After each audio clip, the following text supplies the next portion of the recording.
بسم اللہ الرحمن الرحیم وصلی اللہ علی النبی الکریم رب اشرح لی صدری ویسر لی امری واحلل عقدۃ من لسانی یفقہوا قولی۔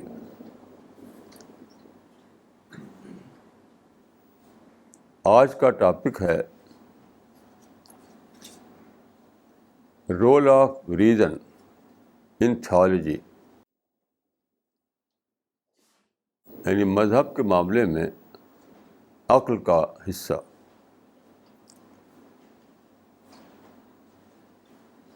جہاں تک میں نے پڑھا ہے، میرا اپنا احساس یہ ہے کہ پوری ہسٹری میں سب سے زیادہ انسان نے جو غلطی کی ہے وہ یہ ہے کہ اس نے ریزن کو یا تو استعمال نہیں کیا یا ریزن کو مس یوز کیا۔ یعنی سب سے بڑی جو چیز دی تھی خدا نے، کریٹر نے انسان کو، وہ ریزن تھی،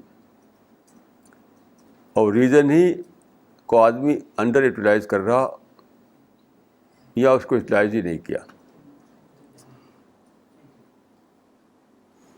یہ میرا احساس ہے۔ دیکھیے، ایک حدیث ہے، کنت کنزا مخفیہ فاحببت ان اعرف فخلقت الخلق، کہ میں I was a hidden treasure، یعنی خدا کہتا ہے، خدا نے کہا I was a hidden treasure، then I wanted to be known and I created man۔ میں ایک چھپا ہوا خزانہ تھا، پھر میں نے چاہا کہ لوگ جانیں مجھ کو، تو میں نے خلق کو پیدا کیا، یعنی انسان کو پیدا کیا۔ ہمارے جو محدثین ہیں وہ اس حدیث کو ضعیف یا موضوع کہتے ہیں۔ دیکھیے، ایک ہے کسی چیز کو جانچنے کا طریقہ کہ سند، یعنی چین آف نریٹرس، اس اعتبار سے ضرور یہ ضعیف یا ہو سکتی ہے، لیکن جو بات اس میں کہی گئی ہے وہ بات تو بالکل صحیح ہے۔ یہ حدیث نہ بھی ہوتی تب بھی وہ صحیح ہوتی۔ وہ کیا؟ خدا جو ہے وہ کیا ہے؟ خدا گریٹ مائنڈ ہے، سب سے بڑا مائنڈ ہے۔ کسی نے کہا ہے کہ ایک میتھمیٹیکل مائنڈ ہے جس نے اس دنیا کو بنایا، کیونکہ یہ دنیا جس میں ہم ہیں، جس کو ہم کائنات کہتے ہیں، ہر طرف اس میں ریزن ہے، ہر طرف میننگ ہے، ہر طرف پازیٹیو ایکٹیویٹیز ہیں، سب ریزن ہی ریزن ہے۔ تو ظاہر ہے کہ اس کا جو کریٹر ہے، جو اس کا بنانے والا ہے، وہ اس کے اندر سپر ریزن ہونی چاہیے۔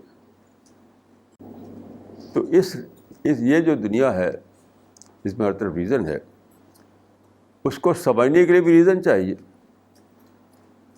آپ جانتے ہیں کہ وہ ریزن، وہ مائنڈ، وہ عقل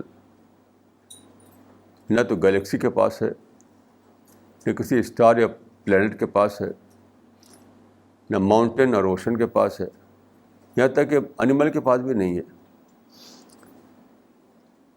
تو کیا کہ سب سے بڑی بات جو تھی وہی اس دنیا میں کوئی جاننے والا نہ تھا۔ سب سے بڑی بات یہی تھی کہ آدمی خدا کو پہچانے، جو سپر ریزن کا مالک ہے، جو ایسی دنیا بنا سکتا تھا۔ تو وہی چیز لوگوں کے لیے ان نون بنی ہوئی تھی جو سب سے زیادہ جاننے کی تھی۔ تو خدا نے انسان کو بنایا، انسان کو ریزن دیا، یعنی وہ کوالٹی جو خود خدا کے اندر پرفیکٹ اور آئیڈیل سینس میں ہے، اس کا ایک چھوٹا سا حصہ انسان کو دیا خدا نے۔ یہ ہے ریزن۔ اب جانتے ہیں کہ ہماری جو ہستی ہے وہ ایک باڈی ہے، ایک مائنڈ ہے، باڈی تو ویسی جیسے کہ دوسرے اینیمل کی ہوتی ہے. تو in term of body we are like other animals. In terms of body, we are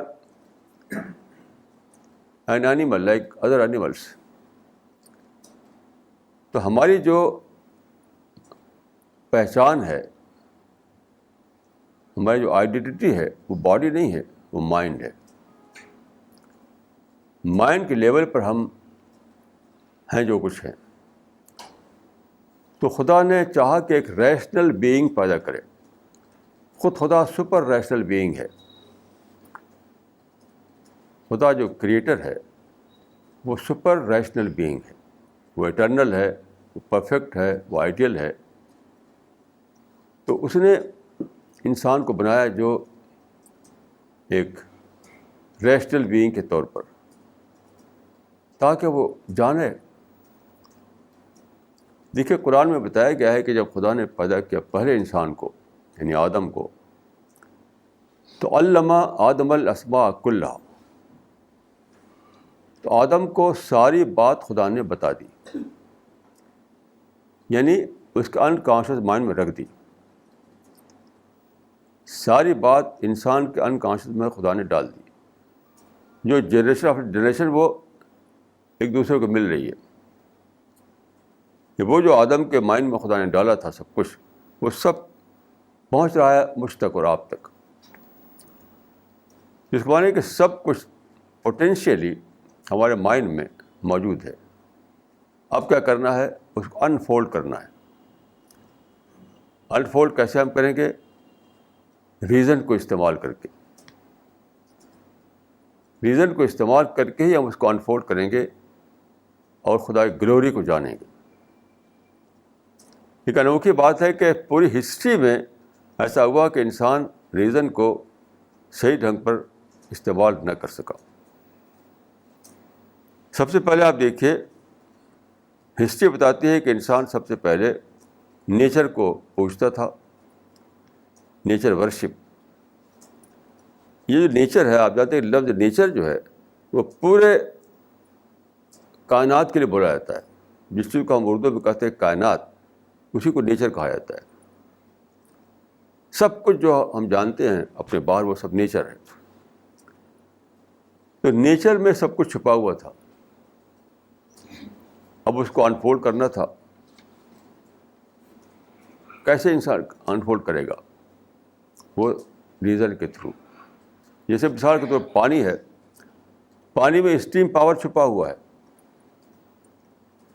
پانی کے اندر اسٹیم پاور چھپا ہوا ہے. تو کیسے جانیں گے آپ؟ اس کی ڈسکوری کر کے جانیں گے, اپنے مائنڈ کو استعمال کر کے جانیں گے. تو ہوا یہ کہ انسان شروع ہی سے نیچر کو پوجنے لگا. قرآن میں ایک رب انہن اضللن کثیرا, جب اس نے دیکھا کہ سورج چمک رہا ہے, چاند چمک رہا ہے, ماؤنٹین جو ہے بلند ہیں, دریا بہہ رہی ہے, پیڑ کھڑے ہوئے, تو انہی چیزوں کو سمجھا کہ یہی ہے دیوتا, یہی ہے خدا. تو انہیں کو پوجنے لگا. اس سے جو کلچر بنا وہ تھا, اس کو کہتے ہیں ہسٹری میں نیچر ورشپ. تو نیچر ورشپ پوری ہسٹری میں یہاں سے وہاں تک جاری رہی. تو اس میں کیا ہوا, نیچر جو ہے ایک مسٹیریس چیز بن گئی. جو گاڈ مسٹیریس ہوتا ہے, سیکرٹ چیز بن گئی.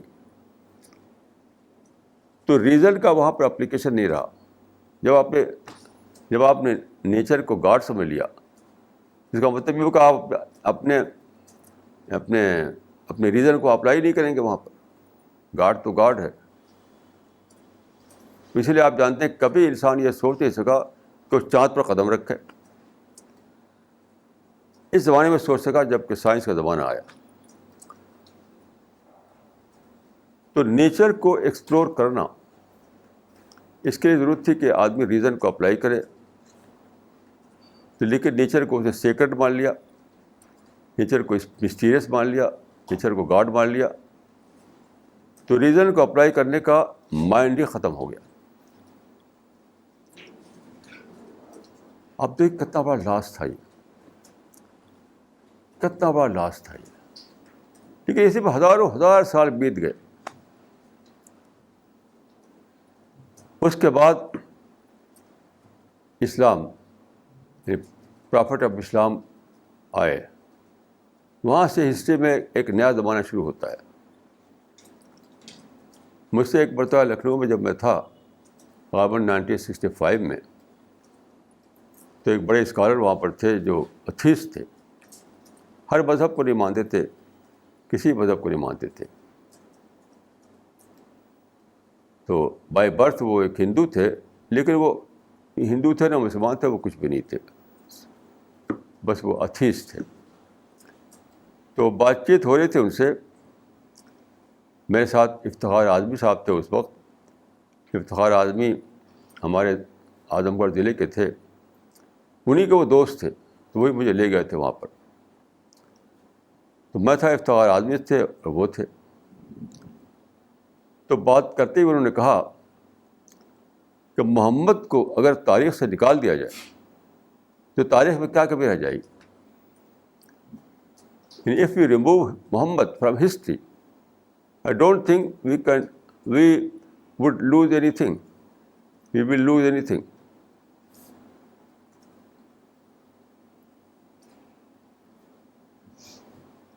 تو انہوں نے کہا ایسا. انہوں نے دیکھا کہ یہاں سے وہاں تک انسان نے ریزن کو اپلائی نہیں کیا, کچھ حاصل نہیں کر سکا. جو کچھ ملا وہ تو اب ملا ہے 300 سال کے اندر. لیکن میں یہ کہوں گا کہ اس کی جو اس نئے پروسیس کی بگننگ جو ہے محمد نے شروع کی, محمد صلی اللہ علیہ وسلم نے. نیچر کو خدا نہ سمجھ کر کے نیچر کو تسخیر کا موضوع بنایا, تسخیر کا سبجیکٹ. نیچر کو ایکسپلور کرو, نیچر کو جانو, نیچر کو ڈسکور کرو, اس کو استعمال کرو. یہ ذہن پہلے تھا ہی نہیں,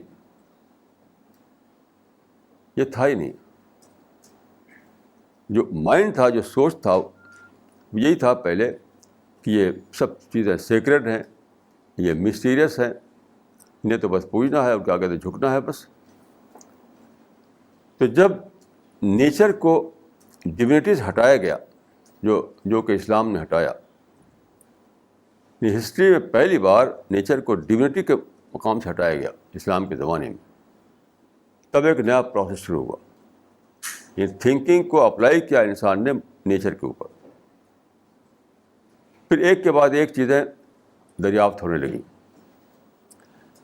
یہ جو پروسیس تھا یہی تھا سائنس کی بگننگ, جو مکہ میں شروع ہوئی, پھر مدینہ پہنچی, پھر دمشق پہنچی, پھر بغداد پہنچی. تو سائنس کی بگننگ دراصل یہی ہوئی تھی. لیکن سائنس بہت آگے مسلمان نہ بڑھا سکے. اس کا کیوں ایسا ہوا, اس کو سمجھیے آپ. جب اسلام یا مسلمان پہنچے یعنی دمشق اور بغداد تک, قاہرہ تک, یعنی جب حکومت ان کا امپائر جب بن گیا, تو اس زمانے میں پہلی غلطی جو ہوئی وہ یہ ہوئی کہ فلاسفی کو انہوں نے علم سمجھا. گریک فلاسفی کا ڈومینیشن تھا اس زمانے میں. کوئن آف آرٹ سمجھا جاتا تھا فلاسفی کو, اب تو نہیں ہے. وہ زمانہ تھا جب کہ فلاسفی کو کوئن آف آرٹ سمجھا جاتا تھا, سب سے بڑا علم. تو عباسی خلافت کے زمانے میں یہ ہوا کہ سب وہ منگاؤ ساری کتابیں. تو مصر, ایجپٹ کے لائبریری میں موجود تھیں, سیریا کی لائبریری میں موجود تھیں. تو جگہ جیسے کتابیں منگائی جانے لگی. اسی کو حالی نے کہا ہے کہ حریم خلافت میں اونٹوں پر لد کر چلے جاتے تھے مصر و یونا کے دفتر. اب اس کا ٹرانسلیشن کیا گیا عربک لینگویج میں, پڑھا لوگوں نے. تو فلاسفی بن گئی لوگوں کا چرچا. اب چرچا ہونے لگا انہیں فلسافیکل کوشچنس کا. اور philosophy is nothing but an art of confusion. Philosophy اتنا ڈومینیٹ کیا فلاسفی نے, تو خیالی باتیں. مثلاً فلاسفی میں کیا ہوتا تھا, اسی سے علم کلام بنا.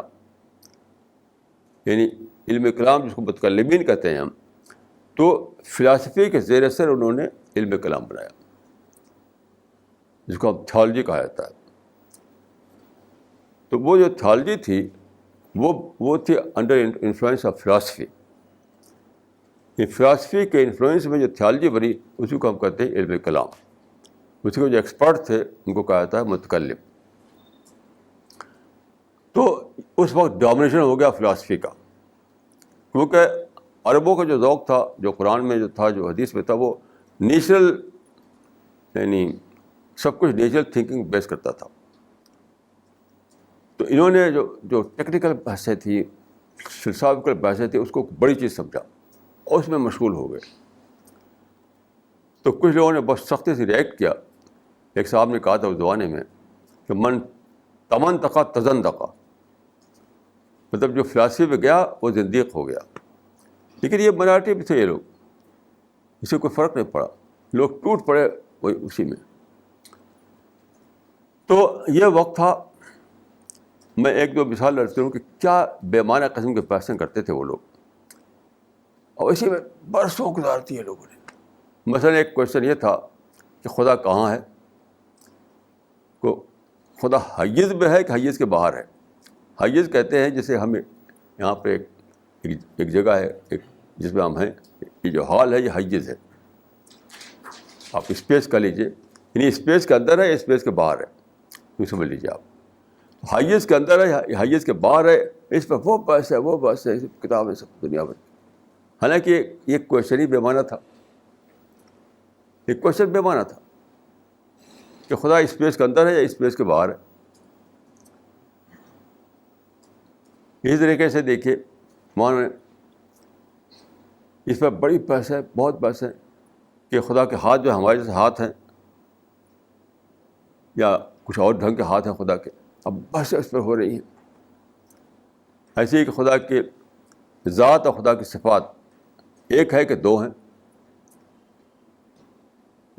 ذات مین گاڈ ایز اے پرسن، اور صفات مطلب اس کی کوالٹی، اس کے ایٹریبیوٹس. تو خدا کے ایٹریبیوٹس الگ ہیں اور اس کی پرسنالٹی الگ ہے کہ دونوں ایک ہیں. اب بالکل میننگ لیس بات ہے یہ سب ہے. ایسے دیکھیے بڑا ہنگامہ ہوا اس پر کہ قرآن جو ہے وہ مخلوق ہے غیر مخلوق ہے، یعنی وہ کریشن ہے یا بغیر کریشن کا ہوا ہے. وہ اس کی بحث ہے یہ کہ خدا نے قرآن کو کریٹ کیا تب قرآن وجود میں آیا یا کریشن کے بغیر ہی وہ تھا. اس قسم کے لائنی بحث ہے، میننگ لیس بحث ہے. اسی میں لوگوں ٹائم گزار دیا. تو وہ ریزن جو تھا، فلاسفی کا تعلق ریزن سے نہیں ہے، یہ تو اسپیکولیشن ہے. فلاسفی سارے کے سارے بیس کرتی ہے اسپیکولیشن پر، امیجنیشن پر. تو اسی لیے فلاسفی کو اسپیکولیٹو سائنس کہا جاتا ہے، اسپیکولیٹو سائنس. تو جب تک فلاسفی کا ڈومینیشن تھا تب تک یعنی ریزن کا حقیقی استعمال نہیں ہوا. That was misuse of reason. یعنی philosophy was a kind of misuse of reason. Reason استعمال کرتے تھے اس میں لوگ، لیکن وہ مس یوز تھا اس کا. تو اس کے بعد کیا ہوا کہ ایک ایکسیڈنٹ ہوا، وہاں سے ایک نیا زمانہ شروع ہوا. یعنی بنو امیہ کے لوگ جو تھے ان کو بنو عباس نے پکڑ مارنا شروع کیا، ان کی پوری فیملی ختم ہو جائے، کیونکہ بنو امیہ سے انہوں نے رول چھینا تھا. تو ایک آدمی ان میں سے، اس کا نام تھا امیر عبد الرحمن داخل، عبد الرحمن الداخل. وہ کیسے بھاگا بغداد سے، اور کیسے دریا اور سمندروں کو پار کرتا وہ کیسے بڑی مشکل سے وہ اسپین پہنچا. اس میں اسپین میں ایک نئی تاریخ شروع کی. آپ جانتے ہیں کہ مسلمان جو کہا جاتا ہے کہ مسلمان اس سائنس میں کام کیا ہے، تو وہ کہاں کام ہوا؟ بغداد میں نہیں ہوا، نہ بغداد میں، نہ قرطبہ میں، نہ دمشق میں. وہ کام ہوا اسپین میں، کیونکہ اس سے الگ ہو گئے. وہ اسپین میں اس وقت فلاسفی کا زور نہیں تھا، نیچر پر تھے وہ لوگ. تو وہاں ان کو انوائرمنٹ ملا، اور وہاں پر انہوں نے وہ جو پروسیس تھا قرآن کا جو بیچ میں رک گیا تھا فلاسفی کے آنے کی وجہ سے، پھر سے شروع کیا انہوں نے ریزن بیسڈ تھنکنگ، فلاسفی سے الگ کر کے، جس کو کہتے ہیں ایکسپیریمنٹل علم، ایکسپیریمنٹ پر بیس کر کے جو علم بنتا ہے، فیکٹس اور فگر پر جو بنتا ہے، تو that is the beginning of science. تو اسپین میں ان لوگوں نے یہ کام شروع کیا پھر دوبارہ، اور کافی ترقی کی انہوں نے سائنس میں. سائنس کی پہلی اینٹ جہاں رکھی گئی اسپین میں، مسلمانوں نے رکھی، جس کو کہتے ہیں مور، MOORE. ان لوگوں نے بنیاد رکھی. لیکن وہاں پر کیا ہوا کہ وہاں کرسچن جو تھے ان کے مخالف ہو گئے پولیٹیکل ریزن سے. اور لمبی کہانی ہے، کئی 100 سال کے ٹکراؤ ہوا مسلمانوں میں کرسچنس میں، یہاں تک کہ انہوں نے مسلمانوں کو نکال دیا، وہاں سے باہر کر دیا، اسپین سے نکال دیا. اس وقت تک لیکن کرسچنز جو تھے وہ سائنس میں کچھ بھی آگے نہیں بڑھ پائے تھے، سائنس وہ کچھ بھی نہیں جانتے تھے. میں ایک ایگزامپل دیتا ہوں آپ کو کہ مسلمانوں نے اسپین میں آبزرویٹری بنائی تھی. یعنی وہ آبزرویٹری ایسی نہیں تھی آج کل جو ہوتی ہے، تو اس کا اکوپمنٹ ایسا نہیں تھا جو آج کل ہوتا ہے. لیکن باہر آبزرویٹری تھی، اس کو دیکھتے تھے ستاروں کو اور آسمان کو. تو جب مسلمانوں نے چھوڑ دیا اسپین، تو وہاں پر آبزرویٹری جو تھی ایک بلڈنگ کی شکل میں تھی. اس کا ایک چھوٹا سا نمونہ آپ دلی میں دیکھ سکتے ہیں، جنتر منتر روڈ پر. جنتر منتر روڈ پر ایک ہے، وہ اسی کا نمونہ ہے. تو جب مسلمانوں نے چھوڑ کر جانا پڑا مسلمانوں کو، کیونکہ بہت مسلمانوں کو مارتے تھے، کاٹتے تھے، تو وہاں پر جو آبزرویٹری چھوڑی تھی انہوں نے، جس کو مرصد کہا تھا، مرصد. تو اسپین کے کرسچنس کو نہیں معلوم تھا کہ اس کا استعمال کیا ہے. اس وقت اتنے بیکورڈ تھے وہ لوگ، اس وقت اتنے بیکورڈ تھے کہ وہ نہیں جانتے تھے کہ اس مرصد یا اس آبزرویٹری کا کیا استعمال کریں. تو انہوں نے اس کو کیا کیا، چرچ کا گھنٹہ گھر بنا دیا. کیونکہ اونچی بلڈنگ تھی، وہ گھنٹہ گھر اوپر ہوتا ہے، تو چرچ کا گھنٹہ گھر. اس وقت اتنا پیچھے تھے یہ لوگ مسلمانوں سے. لیکن وہیں پر مسلمانوں کا، یعنی وہاں پر مسلمانوں کو دوبارہ ایک وہ ہوا، ایک سیٹ بیک ہوا دوبارہ. کیوں؟ اس بیچ میں ایک اور ریئیکشن مسلمانوں میں ہوا، جس کو ہم کہتے ہیں صوفیزم. کیونکہ بہت بڑھ گیا تھا مسلمانوں میں پیسہ پرستی اور پالیٹکس اور یہ سب جو فلاسفی کے بحثیں سب. تو اس سے ایک ریئیکشن ہوا. غزالی نے لکھی تھی کتاب المنقذ من الضلال، یعنی گمراہی سے نکلنے والا. تو غزالی نے ریئیکٹ کیا اس سے. ایک نیا ٹرینڈ آیا جس کو ہم صوفیزم کہتے ہیں. لیکن that Sufism was based on heart, دل پر مبنی کر کے جو بنا تھا جو صوفیزم، وہ صوفیزم تھا اس وقت. اب لوگ مراقبہ کرنے لگے اور میڈیٹیشن کرنے لگے. تو میڈیٹیشن تو کچھ بھی نہیں، وہ تو اندھیرا ہے، وہ تو ڈارکنیس ہے. ڈارکنیس میں جھانکنے کا ہم مانا ہے وہ. تو صدیوں ہمارے صوفیہ اسی میں جڑے رہے کہ دل میں جھانک کے نکال رہے ہیں. یعنی خدا نے جو خزانہ رکھا تھا، خزانہ وہ تو مائنڈ میں تھا، مائنڈ کو انفولڈ کرنا تھا. وہ انفولڈ کرنے لگے دل کو، جہاں کچھ بھی نہیں تھا. ایک دلچسپ واقعہ میں عرض کروں آپ کو. انڈیا میں ایک صوفی ہوئے ہیں جن کو کہتے ہیں شاہ ولی اللہ دہلوی. شاہ ولی اللہ یہ مغل سلطنت کے آخری زمانے میں دلی میں ہوا کرتے تھے. تو ان کے واقعات میں پڑھا کہ ان کے باپ بھی صوفی تھے، شاہ ولی اللہ صاحب کے. تو شاہ ولی اللہ صاحب اصلاً تو پھلت کے تھے، پھلت، لیکن وہ دلی میں چونکہ رہتے تھے تو دہلوی کہلاتے ہیں وہ. تو کیا ہوا، ایک دن وہ ان کے کچھ دوست تھے لڑکے، زمانے کی بات ہے، آئے ان کو کہا کہ چلو بھائی کچھ سیر کرنے چلتے ہیں. تو ان کو لے کر کے باغ میں چلے گئے، یعنی بستی کے باہر باغ میں. غالباً یہ واقعہ فلت کا ہوگا. تو وہاں کچھ دیر لگی ان کو, گھنٹہ 2 گھنٹہ. جب واپس آئے تو ان کے باپ نے پوچھا کہ بھائی کہاں گئے تھے؟ کہا کہ ہم باغ میں گئے تھے, باغ میں ہم لوگ سیر کرنے کے لیے. تو انہوں نے کہا کہ باغ میں گئے تھے, ٹائم ویسٹ کیا. اتنی دیر تم کو میڈیٹیشن کرتے, کچھ مراقبہ کرتے تو کچھ تم کو فائدہ ہوتا. یعنی انہوں نے باغ میں سمجھا کہ باغ میں تو کوئی ہے نہیں, کوئی بات, کوئی چیز لینے کی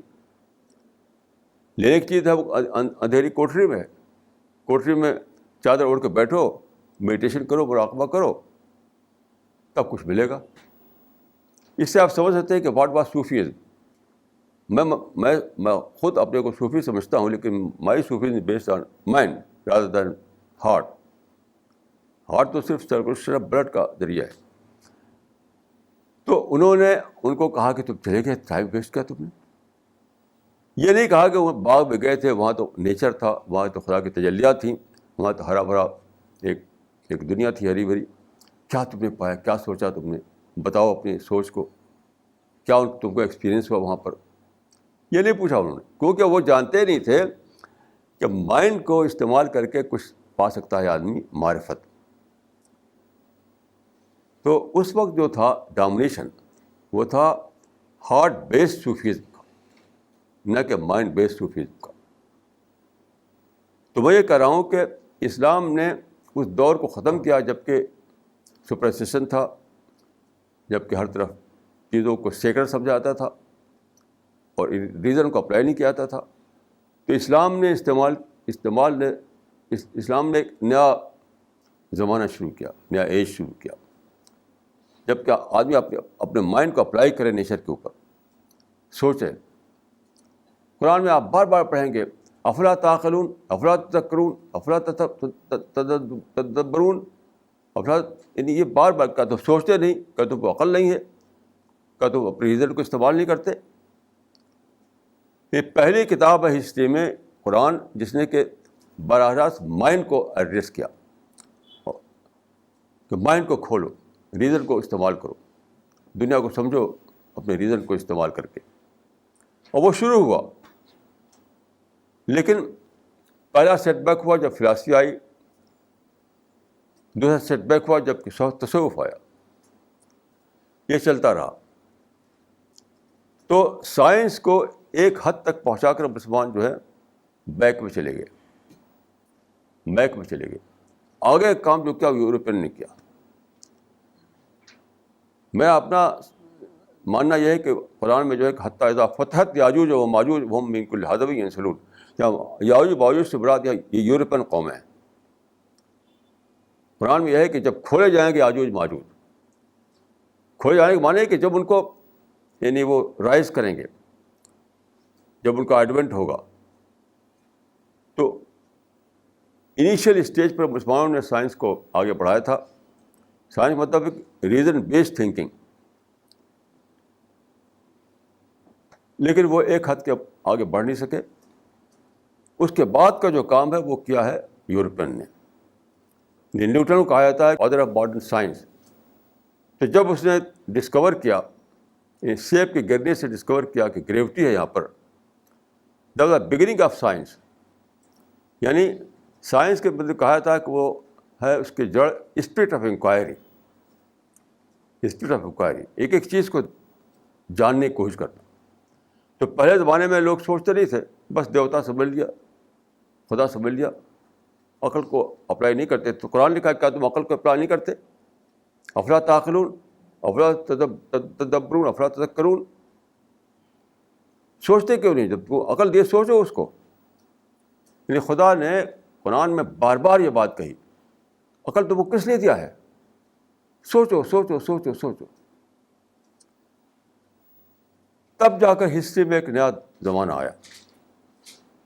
لیکن یہ جو سیٹ بیک ہوا, پہلے فلاسفی کا سیٹ بیک ہوا, پھر تصوف کا سیٹ بیک ہوا,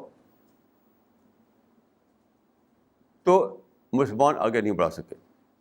یہ یورپین نے آگے بڑھایا.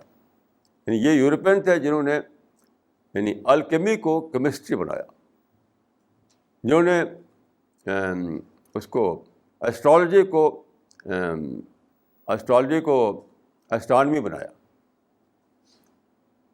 انسان کو سپریسز نکال کر کے سائنس کے زمانے میں لایا وہ. یہ تقریباً 300 سال یا اس سے زیادہ کا مدت ہے جب کہ سائنس بڑھی یورپ میں پہلے، پھر امریکہ میں. لیکن اب کیا ہوا؟ اب جو سوال تھا انہوں نے ریزن کو اپلائی کیا تھا نیچر پر صرف مٹیریل سینس میں. مٹیریل سینس میں جیسے میں نے کل یہاں پر اسپیچ میں نے کہا تھا کہ میں امریکہ بار بار گیا ہوں تو کچھ لوگ امریکہ کو بڑی چیز سمجھتے ہیں. میں نے کہا کہ انڈیا اس سے بہتر ہے. میں نے کہا تھا کہ مدر ٹریسا کا جو نوبل پرائز ملا تھا تو امریکہ بلائی گئی تھی وہ، تو آج وہ ایڈریس کیا انہوں نے، تو انہوں نے کہا کہ میں ایک رچ کنٹری سے ایک پور کنٹری میں آئی ہوں. تو میں انڈیا کو رچ کنٹری سمجھتا ہوں، امریکہ کو پور کنٹری سمجھتا ہوں. کس سینس میں؟ امریکہ میں نے کہا کمپلسیو مٹیریلزم ہے، یعنی ایک ہی فریم ورک ہے، ایک ہی سیل ہے کہ خول اس میں آپ جیتے ہیں، وہ ہے مٹیریلسٹ سیل. ہر آدمی بس اسی میں جیتا ہے، اس کے باہر جا نہیں سکتا ہے. یہ سمجھیے کہ جیسے آپ روڈ پر جا رہے ہیں اور بیچ میں آپ کی کار ہے، ادھر بھی کار ادھر بھی کار، اب دوڑ رہی کاریں. اب جو آج بیچ میں جو آپ ہیں تو آپ نہ دائیں بڑھ سکتے نہ بائیں بڑھ سکتے نہ پیچھے سے آگے بڑھ سکتے. بس آپ کو اسی ریس بھاگتے رہنا ہے. یعنی ایک روڈ ہے جس پر آپ گاڑی پہ چل رہے ہیں تو اکیلے نہیں ہوں گے آپ، آگے بھی گاڑی ہوگی پیچھے بھی گاڑی ہوگی. اس وقت کچھ بھی آپ کے مائنڈ میں نہیں ہوتا سوائے اس کے کہ میں اس لین پر چلتا رہوں. آپ اسپیڈ کو کم نہیں کر سکتے. اگر اسپیڈ کریں گے تو پیچھے ٹکراؤ ہوگا، تیز کریں تو آگے ٹکراؤ ہوگا. یہ ہے کمپلسیو مٹیریلزم. یہ ہے، اس کا نام ہے امریکہ. انڈیا میں آپشنل مٹیریلزم ہے، ہم چاہیں تو مٹیریلسٹ بنے یا نہ بنے. یہ کتنی بڑی نعمت ہے، کتنی بڑی بلیسنگ ہے یہ. کاش لوگ جانیں اس بات کو تو بھاگ بھاگ امریکہ نہ جائیں. تو خیر میں یہ کہہ رہا تھا کہ یورپ نے اور امریکہ نے سائنٹیفک تھنکنگ کو یا ریزن کے اپلیکیشن کو صرف مٹیریلزم تک پہنچایا. ابھی ایک کام باقی تھا، وہ تھا تھیولوجی پر اس کو، ریلیجن پر اس کو اپلائی کرنا. بڑا کام، ریشنل تھیولوجی دنیا میں لانا. Rational theology, reason based theology. اس سے پہلے کیا تھا کہ فلاسفی بیسڈ تھیولوجی تھی یا تصوف بیسڈ تھیولوجی تھی. دونوں کے دونوں وہ کام نہیں کر سکے جو چاہیے تھا کرنا، وہ کام نہیں کر سکے وہ لوگ. اب جو موقع تھا وہ یہ ہے کہ ریزن بیسڈ تھیولوجی دنیا میں لائی جائے. یہاں آدھا کام ویسٹرن کنٹریز نے کر دیا. یہ سائنٹیفک ڈسکوری کی انہوں نے، یعنی نیچر کو انفولڈ کیا انہوں نے، انہوں نے اور کو اسٹیل بنایا، اسٹیل کو انجن بنایا. انہوں نے پانی کو اسٹیم پاور میں کنورٹ کیا. انہوں نے پیٹرول نکالا، پیٹرول سے پھر گاڑیاں دوڑائیں، ہوائی جہاز اڑائے. انہوں نے اتنا کیا. اب جو کام تھا آگے کا وہ تھا ریزن کو اپلائی کرنا تھیولوجی پر یا ریلیجن پر. اس کام میں مسلمانوں نے کچھ بھی نہیں کیا، 1% بھی نہیں کیا. اگر کسی کو ماننا ہو کہ کیا مسلمانوں نے تو مجھے بتائے. ایک ہی کتاب چھپی ہے جو الجزائر سے، اس کا نام ہے قصۃ الایمان بین الفلسفۃ والعلم والقرآن. اس کو لوگ سمجھتے ہیں کہ وہ ہے مسلمانوں کا کنٹریبیوشن ہے اس میدان میں. میں نے پوری کتاب پڑھی، اس کا ترجمہ بھی میں نے کیا تھا اس زمانے میں. یعنی پوری کتاب میں فلاسفی ہے، سائنس میں اس میں کچھ ہے ہی نہیں. یعنی وہ جو کتاب ہے اس میں یعنی تھیولوجی، یعنی فلاسفی بیسڈ تھیولوجی ہے، وہ سائنس بیسڈ تھیولوجی نہیں ہے. پوری کتاب میں فلاسفی کو لے کر کے انہوں نے اسلامک تھیولوجی بنائی ہے، اسلامک علم کلام کو بنایا. That is based on philosophy. ایسے لوگ کہتے ہیں، اقبال کی بہت کتاب ہے ان کی، reconstruction of religious thought in Islam. اس کو سمجھتے ہیں کہ وہ کچھ بھی نہیں، وہی فلاسفی ہے وہ. دیکھیے فلاسفی پر بیس کر کے جو علم غلام بنتا ہے وہ کچھ بھی نہیں، وہ نتھنگ ہے وہ. تو الجزائر سے جو کتاب چھپی وہ بھی فلاسفی پر بیس کرتی ہے. اقبال کی جو کتاب ہوئی فلاسفی پر بیس کرتی ہے. سائنس پر بیس کر کے جو کتاب لکھنا تھا وہ باقی ہے. خدا کا فضل ہمارے مشن میں یہ کام ہو رہا ہے، مگر ہمارے مشن کے باہر کسی نے کچھ بھی نہیں کیا، 1% میں نہیں کیا. ہاں اس کا آغاز جو ہے کچھ کرسچن نے کیا تھا، میں یہ مانوں گا. ان کے آغاز کو میں نے آگے بڑھایا ہے، ان کے آغاز کو میں نے آگے بڑھایا. ریزن بیسڈ تھنکنگ جو تھی اس کو لے کر کے مذہب کو اس پر اپلائی کیا جائے، یہ کام کچھ عیسائیوں نے کیا، کچھ عیسائیوں نے کیا. یہ جو کام تھا اس کی بگننگ عیسائیوں نے کی ہے. جیسے ایک کتاب چھپی تھی، اس کو میں نے پڑھا تھا، اس کا نام تھا nature and science speak about God. Nature and science speak about God, وہ اسی نہج پہ لکھی گئی تھی. ایسی ایک کتاب تھی evidence of God in an expanding universe, یہ کتاب اسی نہج پہ لکھی گئی تھی. پھر اسلام کے اعتبار سے بھی انہی نے پہلے کتابیں لکھی ہیں، یعنی ماڈرن اسٹائل میں.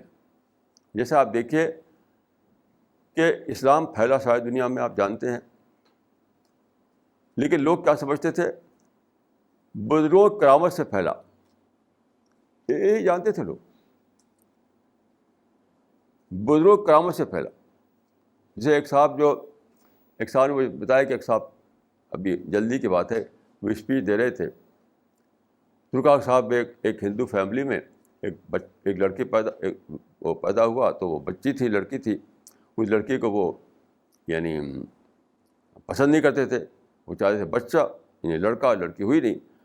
اس بچی کو پھینک دیا جنگل میں. اس ہندو فیملی نے اس بچی کو جنگل میں پھینک دیا.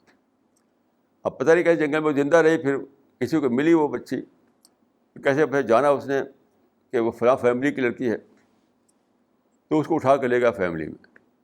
اب بچی وہاں پہنچی تو کیا کہتی وہ؟ لا الہ الا اللہ.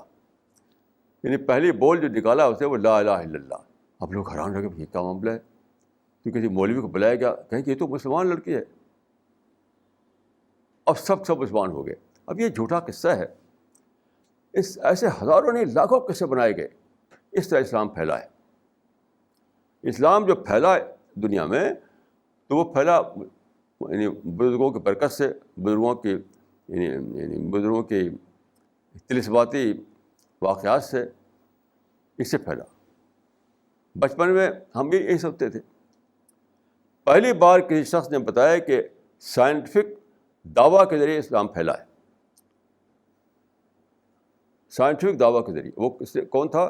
Mister doctor T.W. آرنلڈ، ایک انگریز تھا. وہ بہت سی لینگویج جانتا تھا، عربک، پرشین اور عربک، پرشین، ٹرکش، کئی زبان جانتا تھا. وہ 30 ایئرس تک اسٹڈی کی. پھر اسے کتاب لکھی دا پریچنگ آف اسلام. اس کتاب میں دکھایا اس نے کہ اسلام جو پھیلا ہے وہ ریشنل تبلیغ کے ذریعے پھیلا ہے، ریشنل دعوت کے ذریعے پھیلا ہے. کوئی یہ نہیں کہ وہ بزرگوں کے پھونک دیا انہوں نے تو سب لوگ مسلمان ہو گئے، ایسا کچھ نہیں ہے. تو دعوت کی ہسٹری جو ہے، ہسٹری آف دعویٰ جو ہے، اس سے پہلے بیس کرتی تھی یعنی فرضی کہانیوں پر بیس کرتی تھی. انہوں نے اس کو دکھایا کہ نہیں، یہ ریزن بیسڈ دعویٰ ورک تھا، اس سے کہ اسلام پھیلا ہے ساری دنیا میں. یہ دکھایا انہوں نے.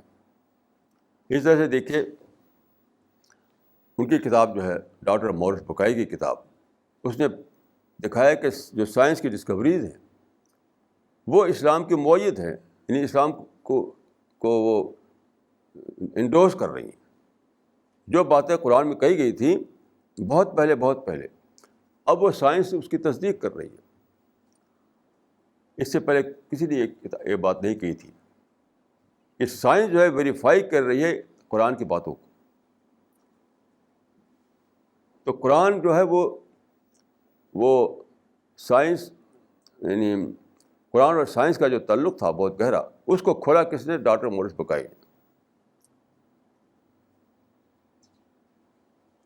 پھر دیکھیے رسول اللہ کو اتنی بڑی کامیابی ہوئی، اس کو بھی لوگ سمجھتے تھے کہ کیا ایک فضیلت، یعنی افضل الانبیاء تھے آپ، اس لیے دھڑا دھڑ ہر جگہ اسلام پھیل گیا، یعنی افضل الانبیاء کھانے میں ڈالے ہوئے تھے وہ، ایک مسٹیریس واقعہ سمجھتے تھے اس کو وہ، کہ رسول اللہ جہاں جاتے تھے تو وہ بادل آپ پر سایہ کرتا تھا، آپ جا رہے ہیں اوپر بادل چل رہا ہے، کہیں گئے تو آپ درخت آپ کو سجدہ کر رہے ہیں، اسی قسم کی جھوٹی کہانیاں سے سمجھتے تھے، اسے اسلام پھیلا سمجھتے تھے.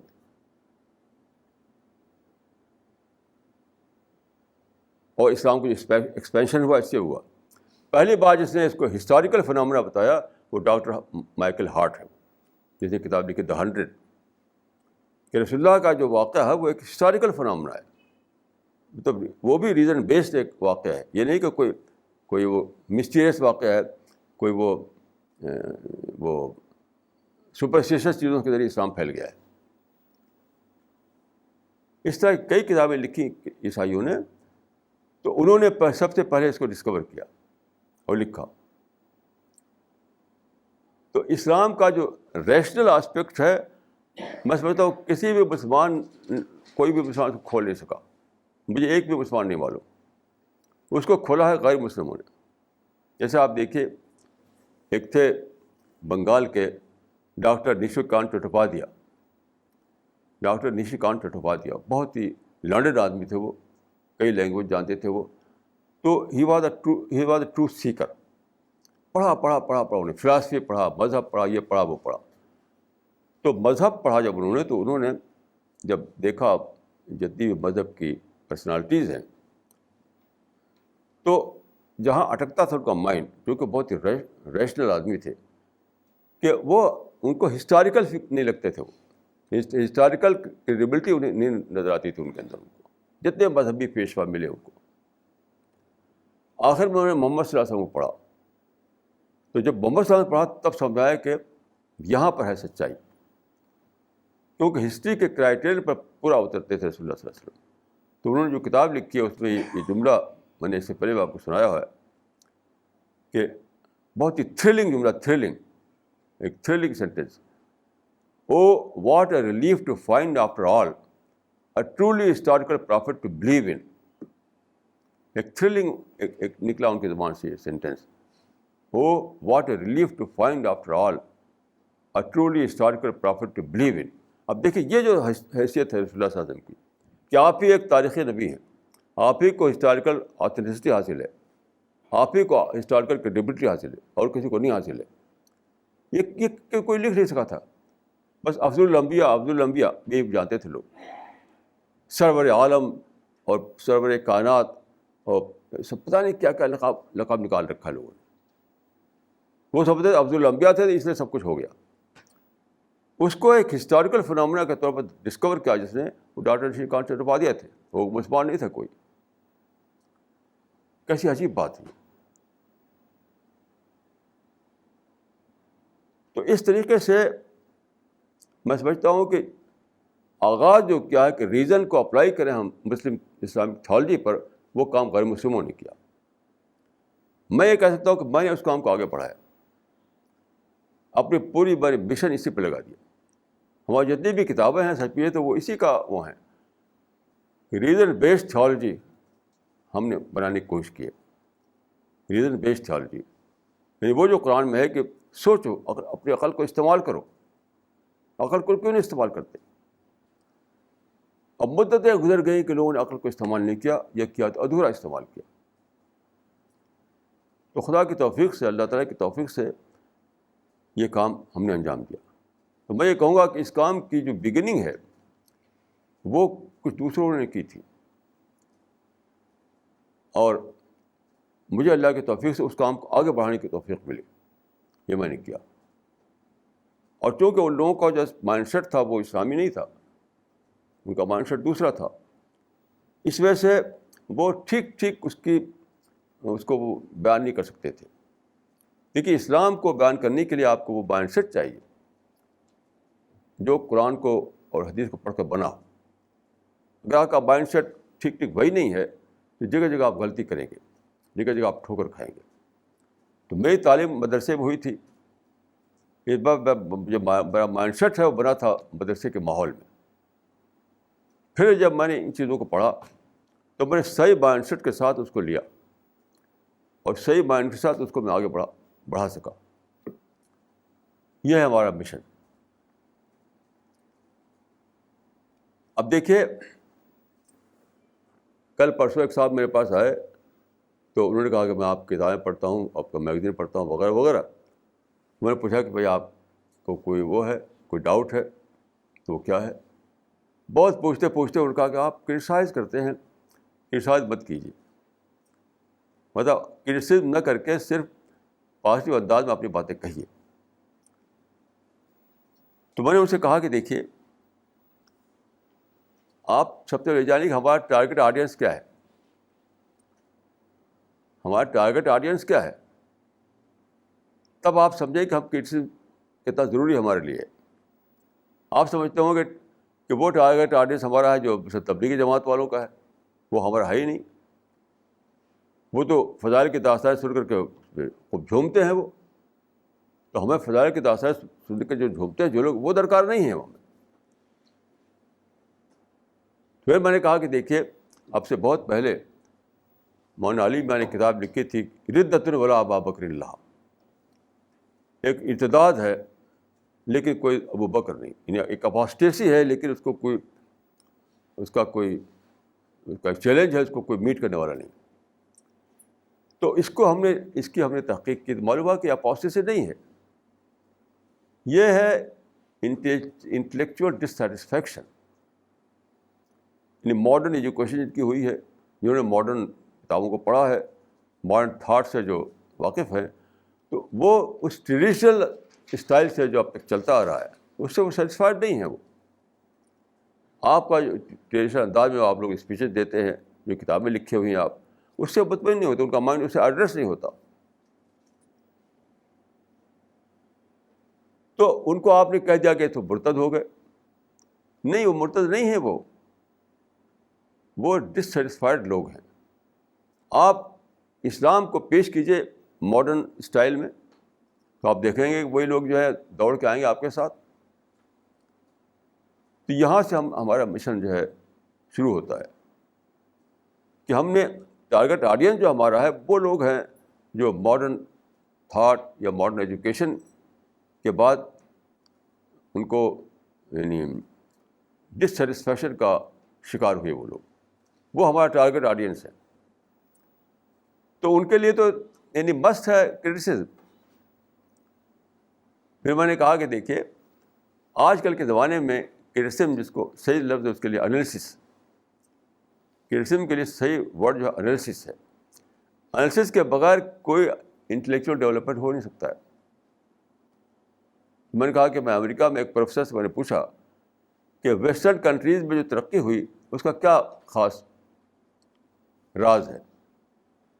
تو انہوں نے کہا کہ راز یہ ہے کہ ہم ڈسینٹ کو بہت امپورٹنس دیتے ہیں.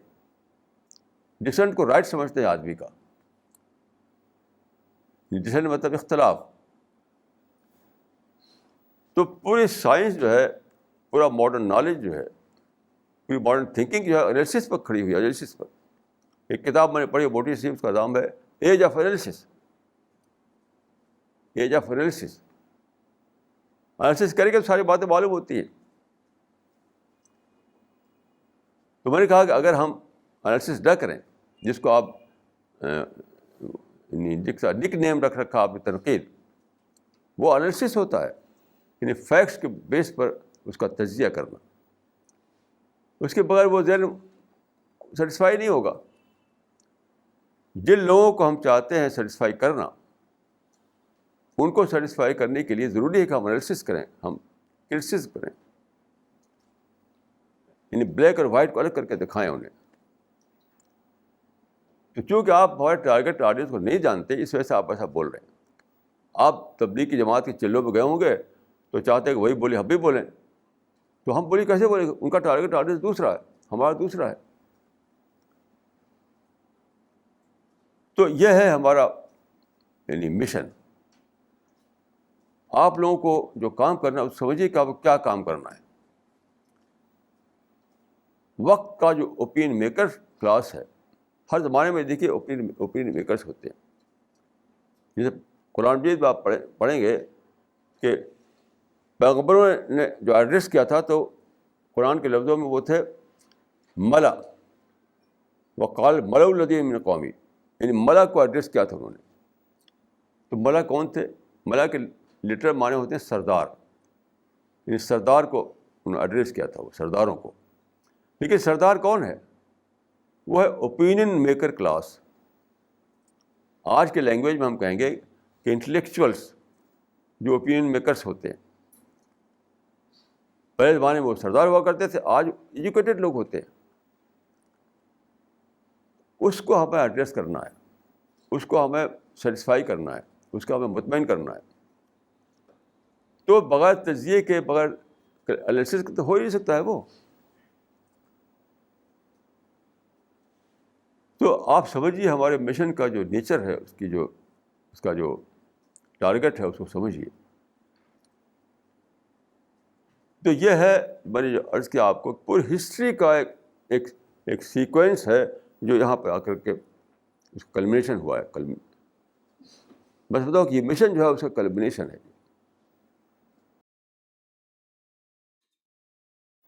تو اس کو آپ اچھی طرح سمجھیے. جب تک اچھی طرح سمجھیں گے نہیں آپ، تو مشن کے معاملے میں آپ اپنا صحیح یعنی رول ادا نہیں کر سکیں گے. کیونکہ ایک پوری ہسٹری میں جو کمی رہی ہے اس کمی کو پورا کر رہے ہیں آپ. ذرا غور کیجیے کہ خدا نے پیدا کیا انسان کو تو اس کو عقل دی، ریزن دیا. وہی ریزن استعمال نہیں ہو رہا تھا، کیونکہ خدا کی معرفت سب سے بڑی چیز ہے. خدا کو ریئلائز کرنا، خدا کو ڈسکور کرنا، یہ سب سے بڑی چیز ہے. اس سے بڑی تو کوئی چیز نہیں. تو ڈسکوری کیسے ہوگی؟ ریزن کو اپلائی کر کے ہوگی، عقل کو استعمال کر کے ہوگی. لیکن یہی کام نہیں ہوا پوری ہسٹری میں. پھر اسلام آیا 7 سینچری میں، 7 سینچری AD کے فرسٹ کوارٹر میں. تو اس نے ایک نئی بگننگ کی. اسلام نے ایک نیا پروسیس شروع ہوا جو کہ سائنس کی طرف جانے والا تھا. لیکن بیچ میں جیسا کہ میں نے عرض کیا کہ فلاسفی ریکارڈ بن کر آ گئی، پھر ہارڈ بیسڈ تصوف ریکارڈ بن کر آ گیا. پھر بیچ میں کچھ لوگ مسلمان اسپین پہنچے اس طریقے سے، وہاں پر انہوں نے بگننگ کی، ریزن بیسڈ نالج کی اور سائنس کا آغاز کیا انہوں نے. لیکن وہ بھی بریک ہو گیا، وہاں بھی آگے پروسیس چلا نہیں. اس کے بعد جن کو موقع ملا کام کرنے کا وہ یورپین قومیں تھیں، جن کا مطلب میں نے عرض کیا کہ وہ قرآن میں ان کو یاجوج ماجوج کہا گیا. حتیٰ اذا فتحت یاجوج و ماجوج، یعنی میرا اندازہ یہ ہے، یہ میری اسٹڈی یہ ہے کہ وہی یاجوج ماجوج سے مراد یہ یورپین قومیں ہیں جنہوں نے کہ نیچر کو ایکسپلور کیا اور نیچر میں جو راز چھپے ہوئے تھے ان کو انفولڈ کیا انہوں نے.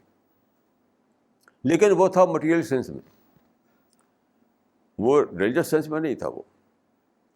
اب ہمارا کام کیا ہے کہ ہم اس ریزن کو، اس سائنٹیفک نالج کو اپلائی کریں ریلیجن پر، ایک ریزن بیسڈ تھیولوجی بنائیں تاکہ انسان جو ہے اس کو صحیح معرفت خدا کی حاصل ہو، خدا کا صحیح ریئلائزیشن ہو، خدا کی صحیح ڈسکوری ہو. اور سب سے بڑی چیز یہی یاد رکھیے، سب سے بڑی عبادت معرفت ہے. سب سے بڑی عبادت جو ہے وہ معرفت. معرفت کیا ہے؟ خدا کو ریئلائز کرنا. خدا کو ریئلائز کہاں کریں گے آپ؟ مائنڈ کے لیول پر. مائنڈ کے لیول پر آپ سورہ آل عمران کا آخری رکوع پڑھیے، سورہ آل عمران کا آخری رکوع پڑھیے، اس میں آپ پائیں گے یہی بات، کہ سوچنا، غور کرنا، کنٹمپلیٹ کرنا. تو سب سے بڑی عبادت ہے معرفت.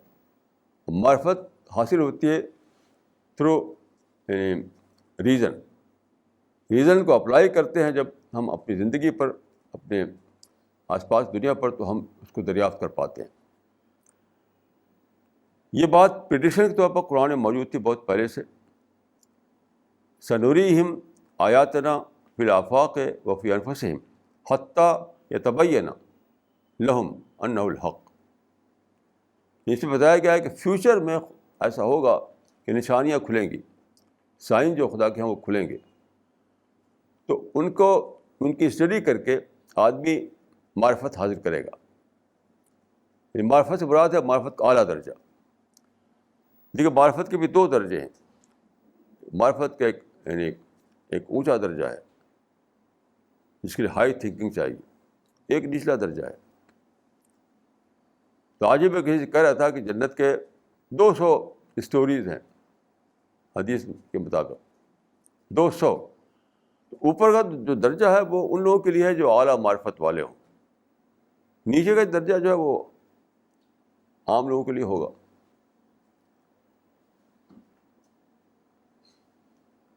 تو جن لوگوں کو حدیث میں ہے کہ خدا سے فردوس مانگو، تو فردوس مطلب نہیں کہ اے خدا مجھے فردوس دے دے، جنت الفردوس دے دے. یہ تو مذاق ہے. یعنی وہ کوالٹی اپنے اندر پیدا کرو کہ تم کو جنت الفردوس میں سیٹل کیا جائے.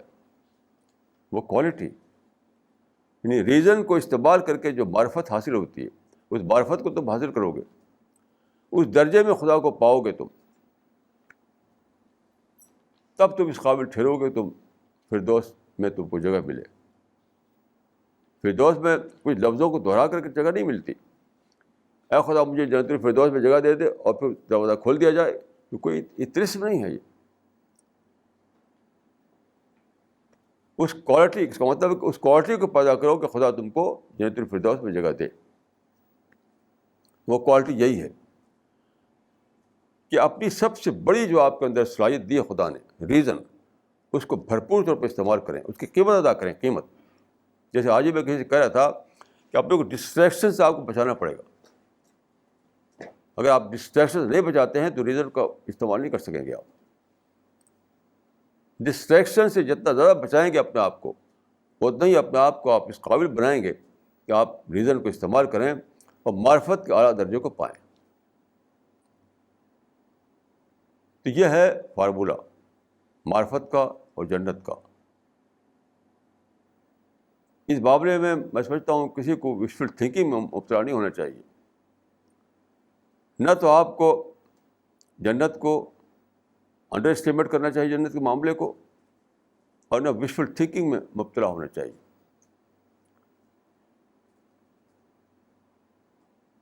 یہ معاملہ بہت زیادہ سوچنے کا ہے، بہت زیادہ سوچنے کا ہے. بہت زیادہ اپنے دماغ کو سوچ میں لگانے کا ہے. اکثر لوگ جو ہے وہ کیا ہے، وہ وشفل تھنکنگ میں مبتلا رہتے ہیں. قرآن میں ہے کہ لیس بِأَمَانِیِّکُمْ وَلَا أَمَانِیِّ أَہْلِ الْکِتَابِ. یہ وشفل تھنکنگ سے کسی کو کچھ ملنے والا نہیں ہے. تو سنسیئر بنیے، خدا کی سچی معرفت حاصل کیجیے اور خدا کے محبوب بندوں میں اپنے آپ کو شامل کیجیے. یہی ہے زندگی کا مقصد. اقول قولی ھذا واستغفر اللہ لی ولکم اجمعین.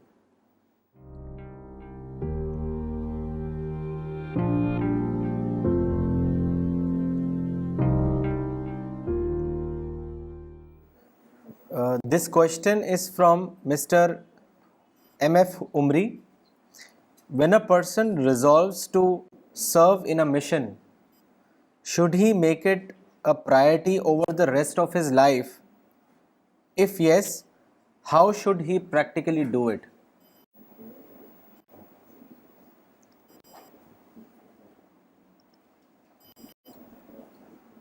دیکھیے مشن کا جو آئیڈیل کانسیپٹ ہے وہ تو یہی ہے کہ آدمی اسی کو صرف اپنی پرائرٹی بنائے. آئیڈیل کانسیپٹ تو یہی ہے. لیکن سب لوگ چونکہ اس آئیڈیل پر نہیں چل سکتے، اسی لیے ہم نے لکھا تھا ایک بار کہ 2 قسم کے لوگ ہوتے ہیں. ایک 1 man 1 mission، دوسرا 1 man 2 mission. So there are 2 categories. 1 man 1 mission، 1 man 2 mission. یہ قرآن سے لیا ہے میں نے. قرآن سے یہ بات لی اپنے لفظوں میں تو ایک آدمی اسی ایک ہی چیز کو اپنا مشن بنا لے، یعنی دعوت کو، دعوت کے سوا ہر چیز کو سیکنڈری بنا دے، ہر چیز سیکنڈری، ہوتی ہے تو ہو، نہ ہوتی تو نہ ہو، دوسری چیزیں جو ہیں ہوتی تو ہو، ہوتی ہے نہ ہو، ملتی تو ملے، ملنا ملے تو نہ ملے۔ تو یہ وہ انسان ہے جو ون مین ون مشن کے پرنسپل پر چلتا ہے۔ دوسرا ہے ون مین ٹو مشن، یعنی 50% اپنے آپ کو دے مشن کے لیے، 50% دے اپنے آپ کو اپنی فیملی لائف کے لیے مشن۔ تو قرآن میں ہے کہ جنت دو ہیں، جنتان، دو جنتیں۔ حدیث میں تو اور بھی ہے، لیکن قرآن میں یہی ہے، دو جنتیں۔ تو میں یہ سمجھ پایا ہوں کہ دو جنتیں جو ہیں، تو ایک ہے السابقون الاولون اور ایک ہے اصحاب الیمین۔ تو اسی کو میں ان لفظوں میں کہہ رہا ہوں کہ ایک وہ لوگ ہیں جو ون مین ون مشن کے پرنسپل پر چلیں، اور دوسرے ون مین ٹو مشن کے پرنسپل، یعنی آدھا دیں مشن کو، آدھا دیں اپنی فیملی لائف کو۔ تو یہ آدمی کے اپنے اوپر ہے، اپنے اوپر ہے۔ دیکھیے، مرنے کے بعد ہمیں ایٹرنیٹی کا سامنا کرنا ہے۔ Just after the death we will face eternity, eternal life, eternal life, eternal life۔ آپ سوچیے کہ ایٹرنل لائف جو ہے، اس کو جو سوچے آدمی، میں سوچتا ہوں کہ جو سوچے سچ مچ تو وہ پائے گا کہ ون مین ون مشن ہی اس کے لیے آپشن ہے۔ جو نہ سوچے وہ ون مین ٹو مشن کا آپشن لے گا۔ کیونکہ بہر خدا نے دونوں کو موقع دیا ہے، دونوں قسم کے لوگوں کا، کہ ایک ٹاپ کے لوگ ہیں جن کو قرآن میں ہے کہ وہ وَإِذَا رَأَيْتَ ثَمَّ رَأَيْتَ نَعِيمًا وَمُلْكًا كَبِيرًا، وَإِذَا رَأَيْتَ ثَمَّ رَأَيْتَ نَعِيمًا وَمُلْكًا كَبِيرًا۔ وہاں پر یعنی ہر قسم کی آرام کا پہاڑ ہوگا، اور وہاں پہ اختیار ہوگا حاصل ان کو، یعنی فریڈم اور اقتدار، یعنی ہر قسم کی چیزیں اپنے آخری درجے میں ملی ہوئی ہوں گی ان کو۔ یہ ہیں وہ لوگ جو ون بائی ون مشن والے۔ دوسرا نیچے درجے کے لوگ ہیں جو اصحاب الیمین، جو کہا گیا ہے۔ تیسری کوئی کیٹیگری نہیں یاد رکھی۔ تیسری کیٹیگری یہ نہیں کہ آپ یعنی دعوت کو اپنا مشن نہ بنائیں اور صرف جئیں وشفل تھنکنگ پر، وشفل تھنکنگ پر، تو اس کی کوئی کیٹیگری نہیں۔ یا تو آپ کی زندگی میں 50% دینا پڑے گا آپ کو دعوتی مشن کے لیے، یا کل دینا پڑے گا، کل دینا پڑے گا۔ یہ کل دینے میں ایسا نہیں کہ آپ سب کچھ کھو دیتے ہیں، ایسا نہیں ہے، ایسا نہیں ہوتا ہے۔ ابھی پریا ملک نے ایک قصہ بتایا، اس کی ایک مثال ہے کہ بامبے گئی تھی، وہاں پر لوگ تھے، ان کے سامنے انہوں نے دعوی ورک کیا، اور اس طرح کیا کہ وہ سب کے سب یعنی اس سے کافی امپریس ہوئے۔ تو یہ بات چیت ہوٹل میں ہو رہی تھی جہاں کے کئی ہزار روپے کا بل بنتا تھا۔ تو انہوں نے کہا کہ بھائی اب تو آپ نے جیت لیا، اب تو ہم ہی کو دینا پڑے گا سارا بل۔ تو ان کو پیسہ نہیں دینے دیا، خود ہی سارا پیسہ دے دیا۔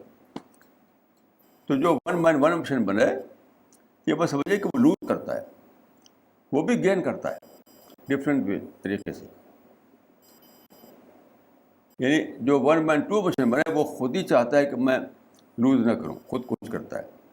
لیکن جو ون مین ون مشن بنتا ہے، تو اس کے لیے تو فرشتے آتے ہیں، اس کے لیے ساری انسانیت آتی ہے اس کے لیے کہ اس کو کوئی لاس نہ ہونے پائے۔ تو یوں کہہ سکتے ہیں آپ، ایک کو ڈائریکٹ طور پہ ملتا ہے، ایک کو انڈائریکٹ طور پہ ملتا ہے۔ تو لوز کوئی بھی نہیں کرتا، یاد رکھیے۔ یہ اپنی ہمت کی بات ہے کہ ہم 1/1 میں سے بننا چاہتے ہیں کہ 1/2 میں سے بننا چاہتے ہیں. باقی لوز کوئی بھی نہیں کرے گا. دیکھیے ایک اگر ڈائریکٹ وے میں پائے گا, دوسرا انڈائریکٹ وے میں پائے گا. یہ پوری ہسٹری وٹنس ہے اس کے لیے. Maulana, there are two similar questions. I'll read both of them. First is from Miss Nagma.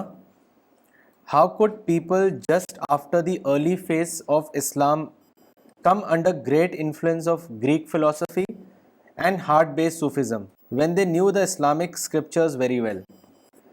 Second, the other question is... Okay. دیکھیے یہ سڈنلی نہیں ہوتا ہے, یہ ہوتا ہے گریجول طور پر. ڈی جنریشن کا پروسیس دیکھیے پہلے ہی اس میں شروع ہو جاتا ہے. یعنی باپ کو ڈسکوری ہوئی, باپ نے ڈسکوری کے درجے میں خدا کو پایا, اس کا مطلب کہ بیٹا بھی اسی درجے میں پالے گا. بیٹے میں ڈی جنریشن ہوگا, پھر پوتے میں اور زیادہ ہوگا. تو that was a phenomena of D generation. یہ مت سمجھیے کہ اچانک ہو گیا. ڈی جنریشن ہوتا ہے تو کیا ہوتا ہے کہ جو آئیڈیالوجیکل لیول پر جو ان کو ملا تھا وہ مدھم پڑتا جاتا ہے, اور جو دکھائی دیتی ہے چیزیں اسی کو بڑا سمجھ لیتے ہیں وہ لوگ. یہ پیسہ ہے, پولیٹیکل پاور ہے اور دھوم ہے.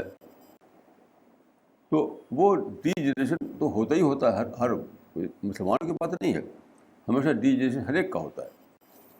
تو that was a phenomena of D generation.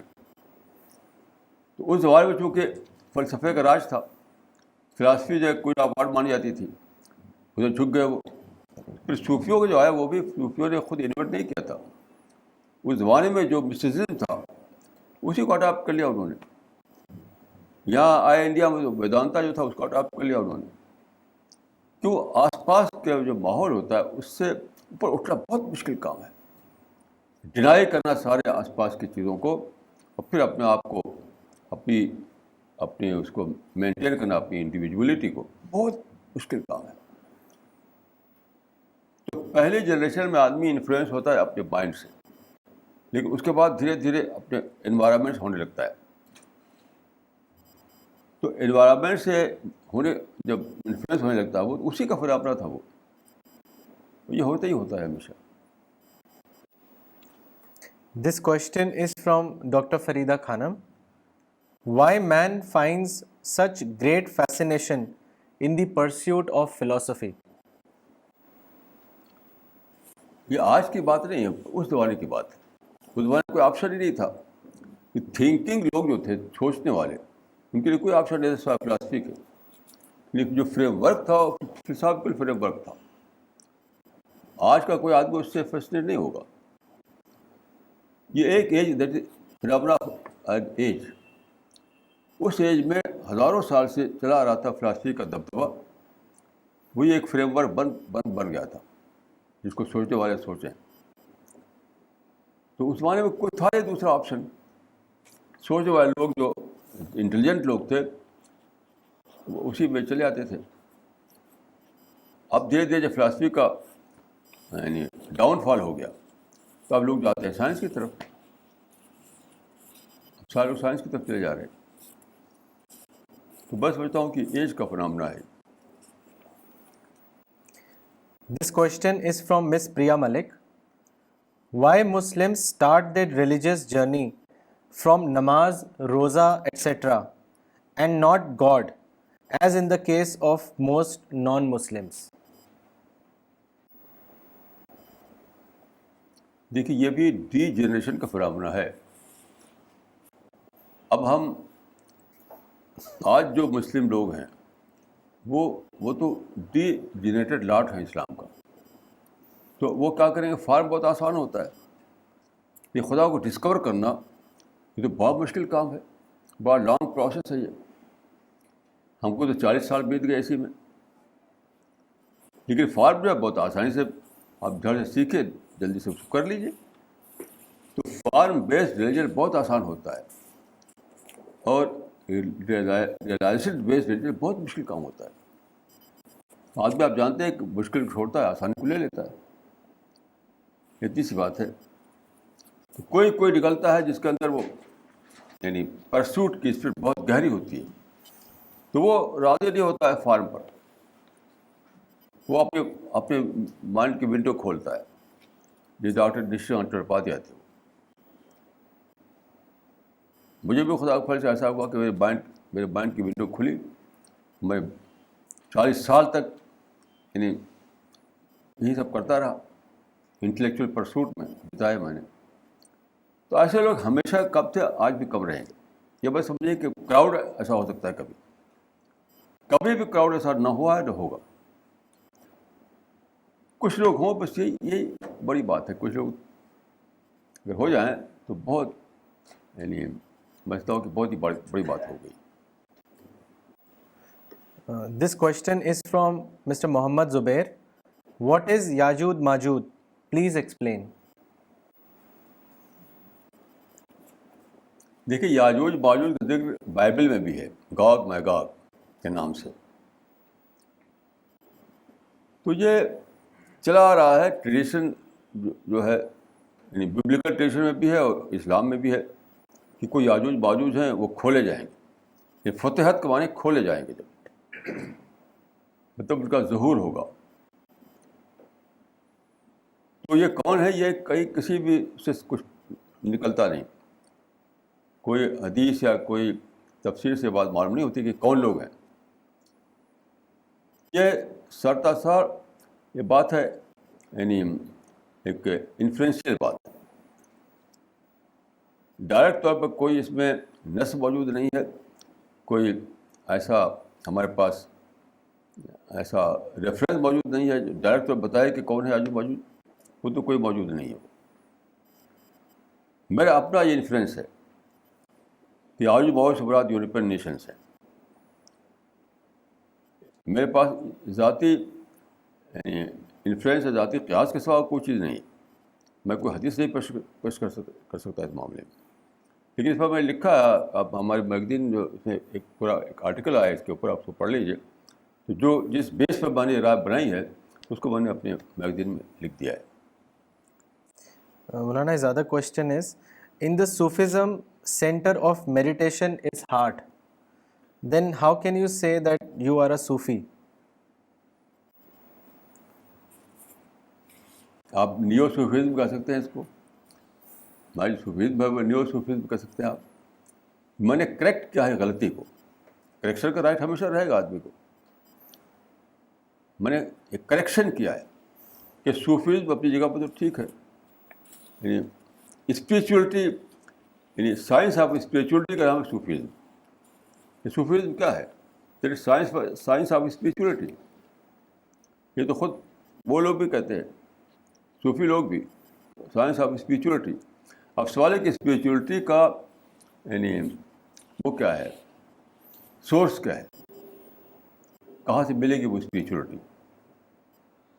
تو بیسک جو پرنسپل ہے اس میں دونوں ایک ہیں، میں بھی وہ بھی. صرف اس میں اختلاف ہے کہ سورس کیا ہے. تو وہ سمجھتے تھے کہ ہارٹ جو ہے وہ سورس ہے. ہماری ڈسکوری ہے کہ ہارٹ سورس نہیں ہے، مائنڈ سورس ہے. تو صرف سورس میں اختلاف ہوا ہے بس، اور کسی چیز میں نہیں ہوا ہے. تو یہ بھی ایک ڈسکوری ہے. اگر پوری ہسٹری میں سب لوگ یہ مانتے رہے کہ تصوف کا جو مرکز ہے وہ دل ہے، دل میں جھانکنا، دل میں ضربیں لگانا، دل میں مراقبہ کرنا، دل میں میڈیٹیٹ کرنا، یہ ہے. یہاں تک کہ لوگ رسول اللہ صاحب کہہ دیا کہ وہ بھی وہاں پر کرتے تھے حرا میں. بالکل ایبسرڈ بات ہے یہ. رسول اللہ جو حرا میں رہتے تھے وہ آپ سوچتے تھے، کوئی دل پر ضربہ نہیں لگاتے تھے وہاں پر. بالکل غلط ہے ایسا کہنا. تو اس میں یہ اختلاف جو ہے وہ ایک کوئی ریئل اختلاف نہیں ہے. یہ ایسا اختلاف ہے جو ہوتا ہی ہوتا ہے ہر جگہ. آپ نئے صوفیزم کو نیو صوفیزم کہہ سکتے ہیں. This question is from Mr. O.P. Sikka. Sir, all of us hear day in and day out that کیا all of us hear day in and day out that God is omnipotent, omnipresent and omniscient. Kindly enlighten. دیکھیے یہ بہت پرانا question ہے. تو خدا کیسے ہر جگہ ہے، یہ ایک سوال ہے فلاسفی میں بھی اور ریلیجن میں بھی. تو اس طرح کے کوشچن جو ہیں ان کو ہم یعنی صرف سمجھ سکتے ہیں، اس کا کوئی ڈیمونسٹریشن پاسبل نہیں ہے. تو خدا یعنی فزیکلی یہی ہے یہ مطلب اس کا نہیں ہے. خدا اپنے علم کے ساتھ یہاں ہے، یعنی اس کا علم جو ہے وہ سب یعنی اپنے علم سے وہ ہر بات کو جانتا ہے، اپنے علم سے وہ سارے کائنات کنٹرول کر رہا ہے. تو presence in term of body نہیں ہے اس کا مطلب. تو اس کو ہم یہ نہیں کہہ سکتے ہیں کہ یہ جو ہے یعنی اس کو بالکل لاجیکل وے میں ہم کلیئر نہیں بتا سکتے کہ خدا ہے تو کیسے ہے. لیکن میں اپنا ایکسپیرئنس بتا سکتا ہوں آپ کو کہ آج جیسے میں بولا ہوں یہاں پر، اب کچھ بھی میرے مائنڈ میں نہیں تھا. صبح کو یہاں آنے سے پہلے میں سوچ رہا تھا کہ مجھے کیا بولنا ہے. ہمارے 2 ساتھی آ گئے، آج صبح کی بات کر رہا ہوں. میں اندر سے پریشان تھا کہ 2 ساتھیوں کو میں تو کر نہیں سکتا، آپ تشریف لے جائیے. دونوں قریبی ساتھی تھے میرے، یہاں موجود ہیں. تو جو میرے سوچنے کا وقت تھا، اپنے مائنڈ کو بنانے کا وقت تھا، اس وقت 2 آدمی آ گئے اور میں انہیں میں بزی رہا، کچھ سوچ نہیں سکا. آپ بکر کہ ہم آ کر بیٹھ گیا تو مجھے پتہ نہیں تھا مجھے کیا بولنا ہے. بس دعا کر رہا، بس صرف دعا کر رہا تھا، سوچ نہیں رہا تھا کہ کیا بولنا ہے. رب اشرح لی صدری، رب اشرح لی صدری. تو اس بات جانتے ہیں کیا ہوا؟ جب میں بولنا شروع کیا، جس کو انگریزی میں کہتے ہیں انسٹل، کسی چیز کو ٹپکانا، تو بار بار آئیڈیاز میرے مائنڈ میں ٹپکتے رہے. ایک بات میں نے کہی اور آگے کیا کہوں مجھے پتہ نہیں تھا، لیکن یعنی انسپریشن ہوا، وہ ایک انسٹل کیا کچھ آئیڈیا میرے مائنڈ میں، اور اسی طرح سے پوری اسپیچ بولتا رہا. بار بار ایسا ہوتا کہ میں ایک بات کہی میں نے، آگے سمجھتے اب مجھے کیا کہنا ہے. ٹھیک اسی مومنٹ میرے مائنڈ میں ایک چیز انسٹل ہوئی، ایک آئیڈیا ٹپکا. اس کو لے کر پھر میں پڑھا، پھر بولا، پھر وہ بات ختم ہو گئی. پھر اب آگے کیا کہوں، پھر ایک آئیڈیا انسٹل ہوا میرے مائنڈ میں. تو کون تھا جس نے انسٹل کیا؟ یعنی کہ وہ خدا تھا جس نے میری دعا کو سنا. تو یہ اس بات کا یقین مجھے حاصل ہو جاتا ہے وداؤٹ اینی لاجک کہ خدا ہے، خدا میرے ساتھ ہے، خدا میری مدد کرتا ہے، خدا مجھے انسپائر کرتا ہے. تو میں کیسے ڈینائی کر سکتا ہوں اس حقیقت کو؟ نہیں، بالکل آج کی بات میں کر رہا ہوں، آج کی بات کہ 2 آدمی جب میرے پاس آ گئے صبح کو، تو جو کہتے ہیں ناخواندہ مہمان، انوانٹیڈ گیسٹ تھے گویا کہ وہ. تو میں سمجھا کہ میں تو بالکل جبرڈائز ہو گیا، آج میں کوئی بول نہیں پاؤں گا. کہ جو اپنے مائنڈ میں سیٹ کر رہا تھا میں باتوں کو کہ اس سے بولنا، اس سے بولنا، وہ ٹائم ہی مجھے نہیں ملا سیٹ کرنے کا. دونوں میرے عزیز تھے، قریب تھے، میں ان کو نہیں کہہ سکتا آپ تشریف لے آئیے. تو آخر وقت تک میرے ساتھ رہے. وہ یہاں بیٹھ گیا تو میرے پاس یہ تھا کہ دعا کرتا رہوں. تو every moment ideas were installed in my mind. تو میں اب کیسے میں ڈینائی کروں اب اس بات کو؟ تو میں مانتا ہوں کہ خدا ہے، خدا ہر جگہ ہے، خدا دیکھ رہا ہے، خدا سن رہا ہے، خدا دعا قبول کر رہا ہے. یہ اپنے پرسنل ایکسپیرئنس سے میں مجبور ہوں کہ مانوں اس کو. باقی اگر کوئی لاجک پوچھا تو پھر لاجک میرے پاس نہیں ہے. انوانٹیڈ گیسٹ نہیں، ان ایکسپیکٹڈ گیسٹ. انوانٹیڈ گیسٹ میں غلط کہا، ان ایکسپیکٹڈ گیسٹ. میں یہ ابھی بتا رہے ہیں مجھ کو، یہ انوانٹیڈ گیسٹ نہیں، صحیح لفظ ہے unexpected guest. This question is from Maulana Zakwan.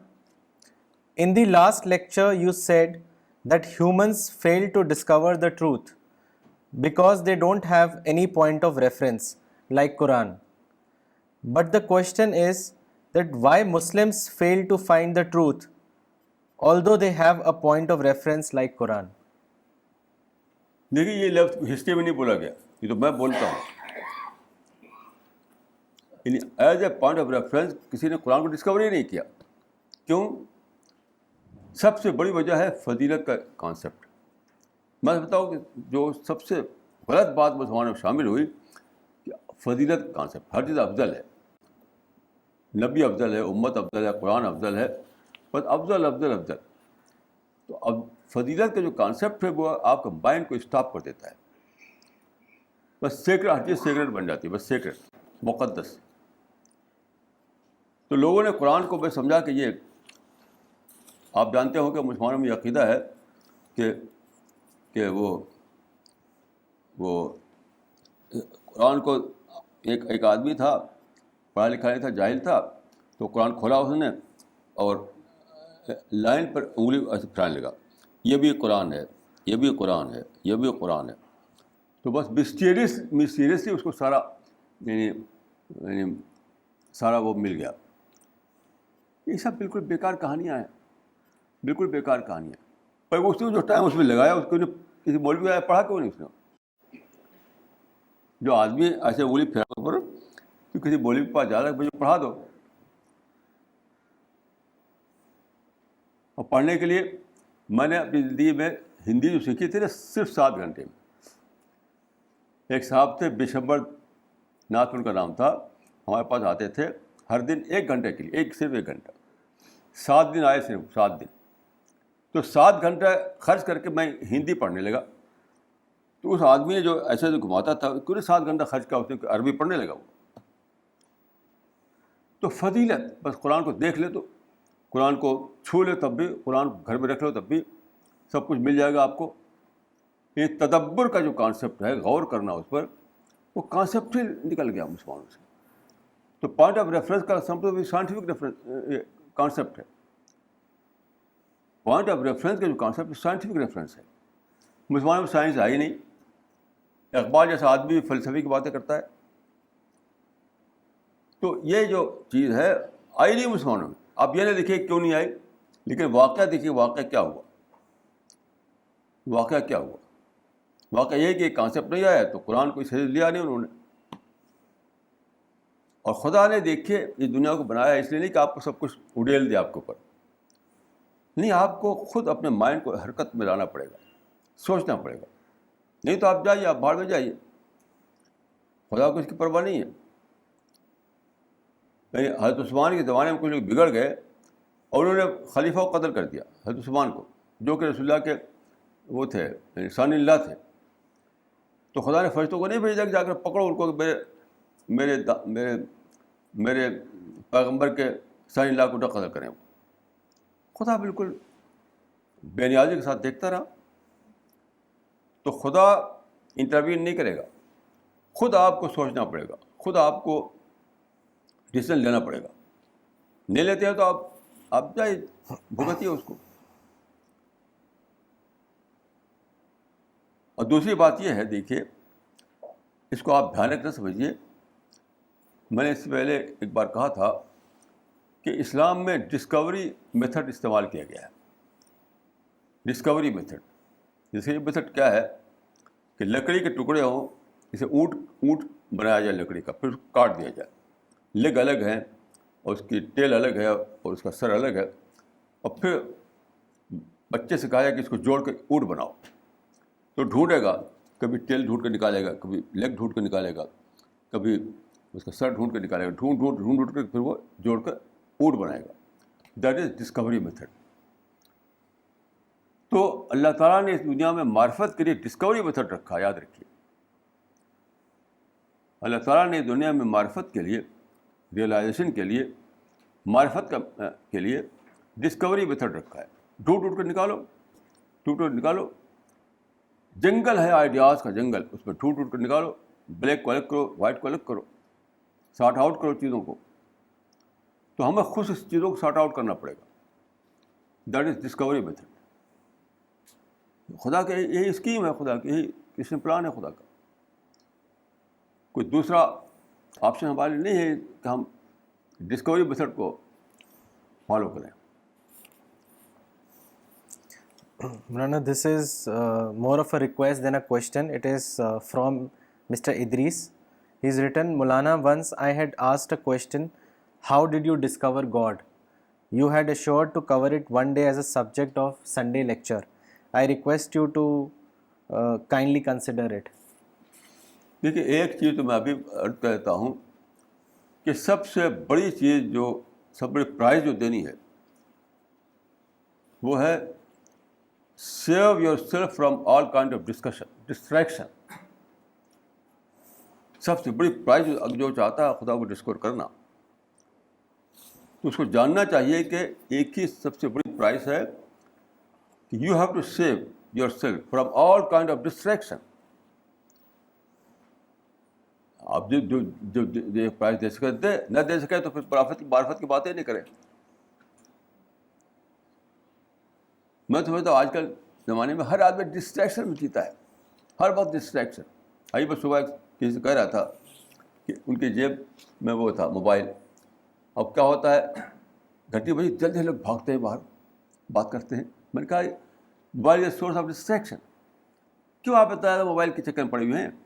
آپ میرے پاس آئے ہیں, آپ کچھ دیر بیٹھیں گے میرے پاس, تو آپ موبائل بند کر دیجیے.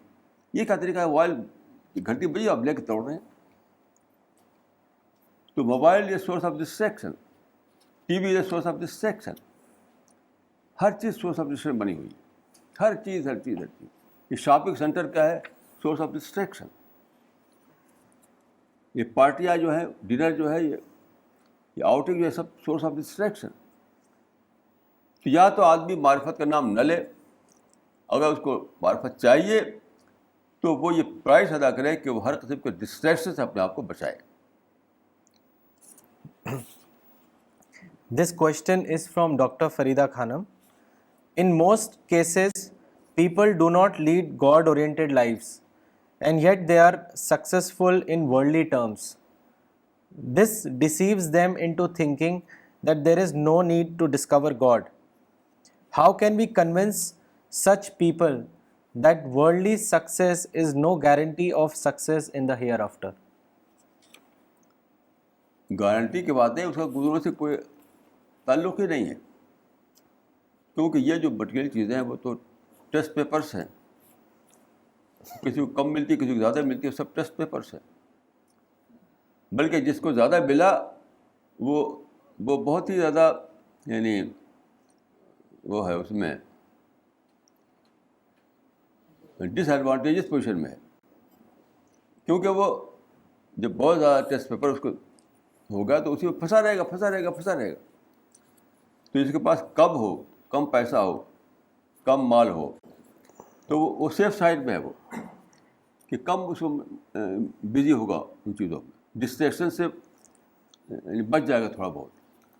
جس کے پاس زیادہ ہے اس کو ہر وقت ڈسٹریکشن پھنسا رہتا ہے, تو اس کو تو کچھ بھی جان نہیں پاتا وہ.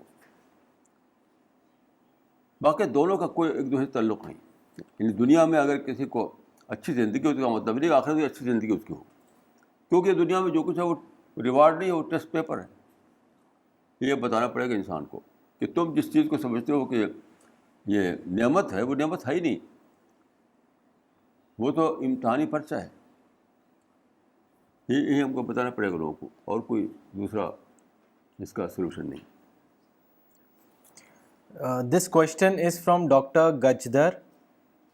If we do dawa work with non-believers, they get annoyed and say, if we ask you to change your faith, will you do that? They further say that you ask us to change our faith when you yourself are not prepared to change your faith. Kindly comment. دیکھیے, ہمارا جو mission ہے وہ faith کو change کرنے کا ہے ہی نہیں. اب دیکھیے, ہم کوئی فیتھ کو چینج کرنے کی بات کرتے ہیں, مذہب کو بدلنے کی بات کرتے ہیں. مذہب کو بدلنے کا کوئی مسئلہ ہی نہیں ہے. اصل چیز ہے ڈسکوری آف گاڈ کا. ہم جب دیکھتے ہیں لوگوں کو کہ انہوں نے خدا کی ڈسکوری نہیں کی, خدا کا ریلائزیشن نہیں ہوا, ان کو خدا کی معرفت نہیں ہوئی, تو یہاں پر ہم انہیں ایڈریس کرتے ہیں. باقی مذہب بدلنے کی بات ہم کبھی نہیں کرتے. تو وہ اس کو جب مس انڈرسٹینڈنگ ہوئی جس سے آپ نے کہا ہوگا کہ آپ ان کا مذہب بدلنا چاہتے ہیں, نہیں, آپ اس کو چاہتے ہیں کہ وہ خدا کو ڈسکور کرے, بس اس کے آگے کچھ نہیں. جب خدا کو ڈسکور کر لے گا تو آگے کوئی بات ہو سکتی ہے, کوئی دوسری بات. تو اس میں کوئی بھڑکنے کی بات نہیں ہے. مجھے تو کوئی ایسا نہیں ملا جو بھڑکا اس بات پر, مجھے تو کوئی ایسا نہیں ملا. ہاں, مذہب بدلنے کی بات کریں تو ضرور بھڑکے گا آدمی, لیکن آپ جب ڈسکوری آف گاڈ کی بات کریں تو وہاں بھڑکنے کی کوئی بات نہیں ہوتی, جہاں تک میرا تجربہ ہے. Maulana, in continuation to his first question, his second part of the question is, how can one start doing dawa work with non-believers? ٹھیک ہے, بلیور نان بلیور کی بات ہی نہیں ہے. اس زمانے میں تو بس تو سب ایک ہی لیول پر ہیں کہ فارم والا ریلیجن یہ بھی لیے ہیں, فارم والا ریلیجن وہ بھی لیے ہوئے ہیں. معرفت والا مذہب ان کے پاس ہے, ان کے پاس ہے.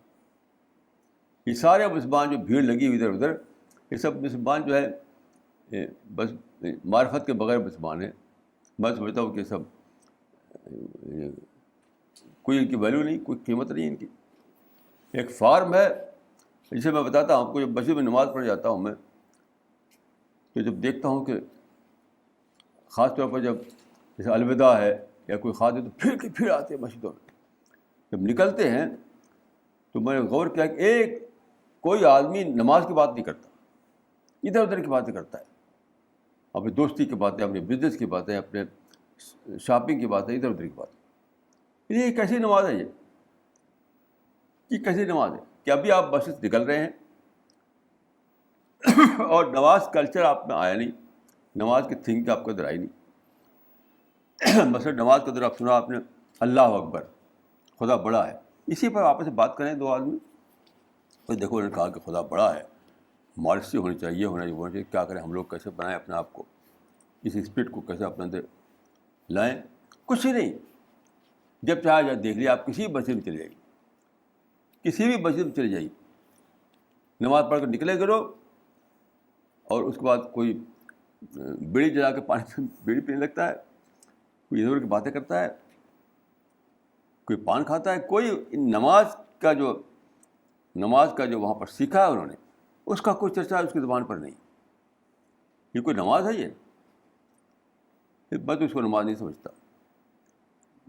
کم سے کم پہچان یہ ہے کہ نماز کے بعد آپ خاموشی طاری ہو جائے. صحابہ نماز پڑھتے تھے تو چپ ہو جاتے تھے, بالکل بولتے نہیں تھے وہ. یا تو ہر آدمی بول رہا ہے, مسجد گیٹ پر نکلتے ہیں اور بولتے ہوئے نکلتے ہیں, اپنے دوستوں سے, اپنے رشتہ داروں سے بولتے ہوئے. صحابہ نکلتے تھے تو ایک دم چپ چاپ اٹھے مسجد سے, چپ چاپ گھر چلے گئے. مجھے بتائیے کسی مسجد میں ایسا ہے؟ یہاں تبلیغ کی مسجد بار بار میں گیا ہوں, جو یہاں کے لوگ سمجھتے ہیں کہ ہم دین کا دریا بہا رہے ہیں, کوئی وجہ نہیں ملا جس پر سکوت طاری ہو گیا ہو.